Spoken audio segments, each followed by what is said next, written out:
Olá, alunos, eu sou o professor Manassias e nossa aula de hoje é sobre ciências.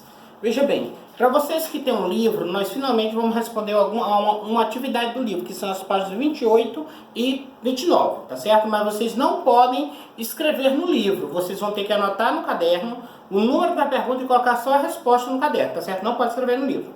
Lá na página 28 e 29, nós tem assim, use o que aprendeu. Lá diz o seguinte, primeira questão. Elabora uma relação dos principais tipos de nutrientes presentes nos alimentos, aqueles que estudou nesse capítulo. Então, da página 14 até 27, nós estudamos sobre alimentação e nutrição. E ali vocês vão encontrar a relação dos alimentos que a gente precisa para poder sobreviver, né? A segunda questão é o seguinte, após ter estudado este capítulo, você considera possível ter um determinado alimento contém mais de um tipo de nutriente? Então você vai responder essa pergunta, né? Qual tipo de alimento possui mais nutrientes? Terceira questão, ao planejar uma alimentação saudável, você acha que todos os nutrientes devem ter a mesma importância na dieta? Explique, né? Eu falei muito disso nas aulas anteriores em relação, né? E você vai colocar a sua opinião em relação a isso.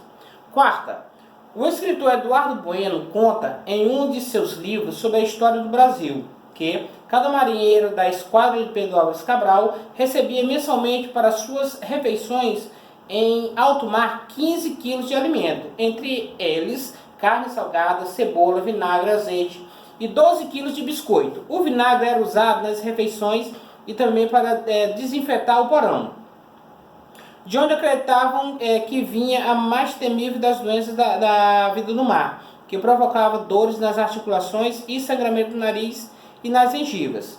No século XVIII, essa doença passou a ser evitada com a inclusão de frutas como limão, laranja na dieta dos marinheiros.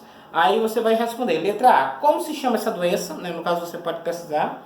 E letra B, por que as frutas citadas impedem o aparecimento da doença? Certo? Aí, quinta. As folhas de alface são ricas em fibras da dieta. Após uma aula sobre fibras da dieta, 4 alunos elaboraram as seguintes frases. Primeira, as fibras da dieta são absorvidas pelo corpo. 2. As fibras da dieta saem nas fezes. 3. As fibras da dieta não são necessárias à saúde. 4. As fibras da dieta são importantes para a saúde. Aí você vai, indica no caderno quais dessas frases são corretas. Tá certo? Quais são verdadeiras e quais são as falsas. Sexta, comer bem é comer bastante. Explique. No caso você vai explicar por quê. Por que comer bastante é saudável ou não, né? Você vai ter que explicar. Eu já expliquei sobre isso, já falei. Veja a lista de alimentos. Manteiga, peixe, batata, mandioca, toucinho, bacon e frango. Isso era 7, viu? Escolha os 2 que sejam mais ricos em proteínas na letra A. Na letra B, os 2 mais ricos em carboidratos. E na letra C, os 2 mais ricos em lipídios. Essa aqui também está muito fácil. 8. Faça uma lista dos alimentos que comeu nas refeições nos últimos 2 dias. A seguir, indique quais delas são ricas em proteínas. Letra A, proteínas. B, carboidratos. C, lipídios. D, minerais. E, vitaminas. F, fibras da dieta. Certo? A maioria dessas perguntas são pessoais. É só você colocar aquilo que você entendeu, né? Aquilo que você acha que foi adequado. 9. Existem alimentos mais caros e outros mais baratos. Você acha que quanto mais caro um alimento, mais saudável ele é? Explique sua resposta. Eu já falei sobre isso, sobre a questão da propaganda e tudo, né? 10. Você tem o hábito de ler o rótulo dos produtos que consome?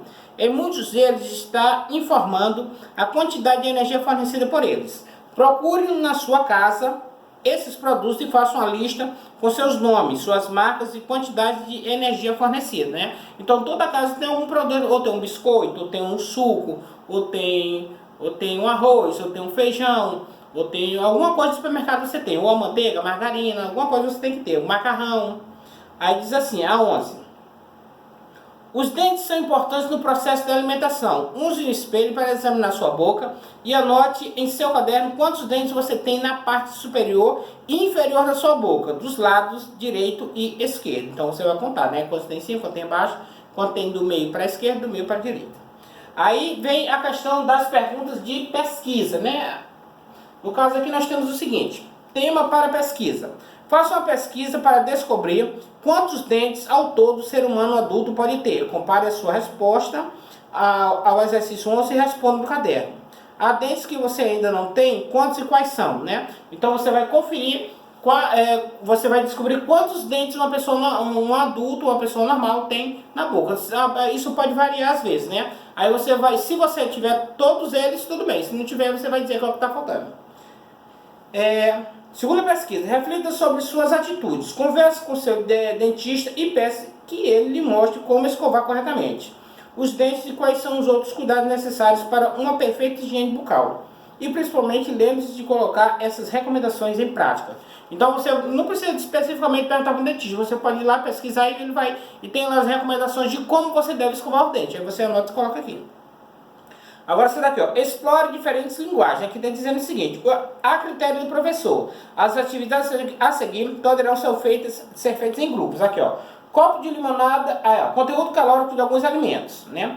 Copo de limonada adoçado, 250 gramas, 130 calorias. Fatia de bolo de chocolate, 50 gramas, 180 calorias. Goiaba, 100 gramas, 67 calorias. Pãozinho, esse da padaria, 50 gramas, 140 calorias. Bife grelhado, 100 gramas, 300 calorias. E gelatina, 110 gramas, 70 calorias.